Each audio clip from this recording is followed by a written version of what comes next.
नमस्ते प्रणाम हर हर महादेव। फिर से स्वागत बा हमारा पीकेपी भोजपुरी यूट्यूब चैनल में। और हम बानी आप सबके छोट भाई और आप सबके चहेता प्रेम कुमार प्रेमी। जी हाँ, रउआ सबके मालूम बा कि हम न्यूज भोजपुरी से रिलेटेड कोनो भी न्यूज लेके आवे नहीं रउआ सबके बीच।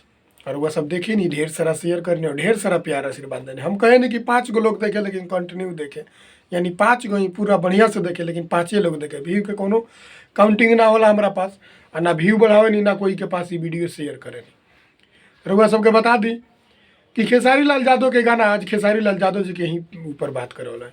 माझी के मूस बहुत ज़्यादा वायरल हो रहा बा। माझी के मूस गाना हमरा लागत है हियो भी वादे बा। तू भाई माझी के मूस के, माझी भी एगो जाति होला। माझी के मूस web music official YouTube channel से रिलीज कर दल गई बा। रउआ सब सुनिए और ढेर सारा प्यार आशीर्वाद दे। भाई खेसारी लाल यादव जी के गाना माझी के मूस वेब म्यूजिक से ही रिलीज कर गई बा। बहुत ढेर सारा वीडियो में मतलब कट बाई को बहुत बढ़िया, बहुत अच्छा लोकेशन पर शूट कर गई बा। बहुत दासू वीडियो बा। रउआ सबके बता दी कि माझी के मूस वीडियो बहुत ही अच्छा बा। और वीडियो हम देखनी, वीडियो देख के बहुत अच्छा लागल माझी के मूस। रउआ सब देखी और रउआ सबके बता दी कि गाना के लिखले बनन कृष्णा बेदर्दी जी। बहुत दिन पहले वाला जुगल जोड़ी कृष्णा बेदर्दी जी गाना के लिखले बानी और उहे म्यूजिक के आर्या शर्मा जी बनौले बानी। और उहे वेब म्यूजिक से गाना के रिलीज कर गई बा माझी के मूस।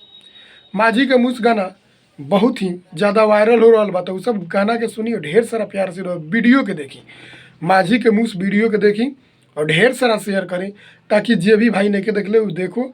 और बहुत ही अच्छा गाना बा, बहुत बढ़िया गाना बा। गाना भी हम सुननी, गाना सुन के अच्छा लागल। गाना सुनला के बावजूद कि ओकरा वीडियो भी बहुत अच्छा लागल।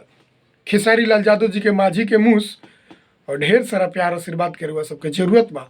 वेब म्यूजिक ऑफिशियल पर जाई और माझी के मूस वीडियो के देखी और ढेर सारा शेयर करी। और हमारे पीकेपी भोजपुरी यूट्यूब चैनल के सब्सक्राइब करी और हमारे वीडियो लास्ट तक देखा तो लाइक जरूर करो और वीडियो के शेयर जरूर करो ताकि खेसारी लाल यादव के जितना भी लोग फैंस बा ये वीडियो ओकरा तक पहुँचाई ताकि न्यूज़ मिले, ताकि वो गाना के सुनो। तब तक के लिए प्रणाम। हम फिर मिलते नहीं अगला वीडियो में और अगला अपडेट के साथ। प्रणाम।